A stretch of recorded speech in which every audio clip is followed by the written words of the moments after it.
कुछ भी ऐसा इवेंटफुल नहीं होता भाई मेरी फैमिली में, कुछ भी ऐसा इवेंटफुल नहीं होता। एक ही इवेंटफुल चीज हुई थी 15 साल पहले, जब मेरी फैमिली में बंटवारा हुआ था। झूठ नहीं बोलूंगा, मजा आ गया था। इतना ज्यादा फन एज अ फैमिली हमने कभी किया ही नहीं। हम लोग तो बहुत छोटे थे, हमारे ऊपर सामाजिक दबाव भी नहीं था कुछ। सुबह उठते ही कुरकुरे का पैकेट खोल देते थे, तो मस्त बैठ के बंटवारा देखते थे। कैसे कैसे ट्विस्ट आते हैं बंटवारे में भाई, किसी का कहीं भी प्लॉट निकल के आ जा रहा है, कौन किसके साइड है पता ही नहीं चलता है। इस जमीन के लिए लड़ाई हो रही है, आखिरी दिन पता चल रहा है कि दादाजी ने ऑलरेडी किसी को 20 रुपए में बेच दिया।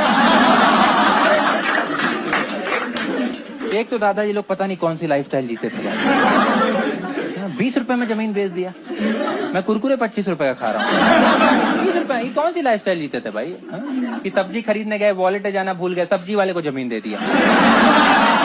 ऐसे हाथ में लेके घूमते थे ये लोग जमीन, कि किसी को कहीं भी देने की जरूरत पड़ सकती है, कहीं भी लुटा देंगे इसको। बहुत ही सस्पेंसफुल होता है भाई बंटवारा। आप लोगों के घर हुआ है? हुआ है भाई आपके घर? नहीं हुआ है? कभी भी होगा, पूरा एंजॉय करना, क्योंकि बहुत कम ओकेशन होता है जब आप अपने बाप को गलत साबित होता हुआ देखते हो। बहुत सुकून मिलता है भाई।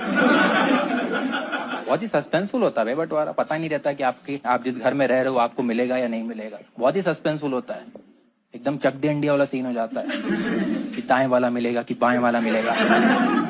दादी तो फर्स्ट फ्लोर पे देख रही है, फर्स्ट फ्लोर मिलेगा क्या? या खुदा, यहाँ तो बुआ की एंट्री हो गई है। लगता है किसी को कुछ नहीं मिलेगा। पिताजी का थोड़ा अलग सीन है।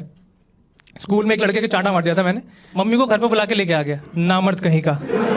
उसकी मम्मी कह रही है आपका लड़का लुच्चा है, लफंगा है, गंवार है, 2 चांटे लगाइए इसके। कह रहे भाभी जी लगा दूंगा, घर जाओ। कह रही नहीं मेरे सामने लगाओ। मैं कहा ये क्या ऑब्सेशन है?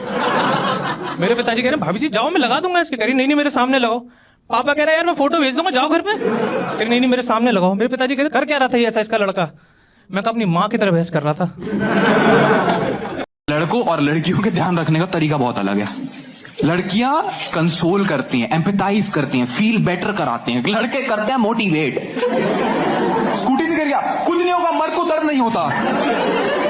अपने पैरों पे खड़ा होने वाला ही असली मर्द होता है। तो मैंने कहा पैर ही टूटा है, कैसे खड़ा हो जाऊं अपने पैर पे?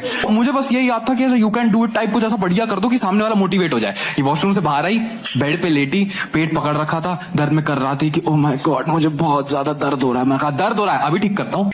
ओवर कॉन्फिडेंस में गया पास इसके, मैंने कहा ओए दर्द वर्द कुछ नहीं होता, यू कैन डू इट। फिर मुझे पता लगा पीरियड्स में क्रैम्पिंग में इतना दर्द होता है, जैसे लड़कों अपनी एनालॉजी के लगा लो, हमारी टांगों के बीच कोई।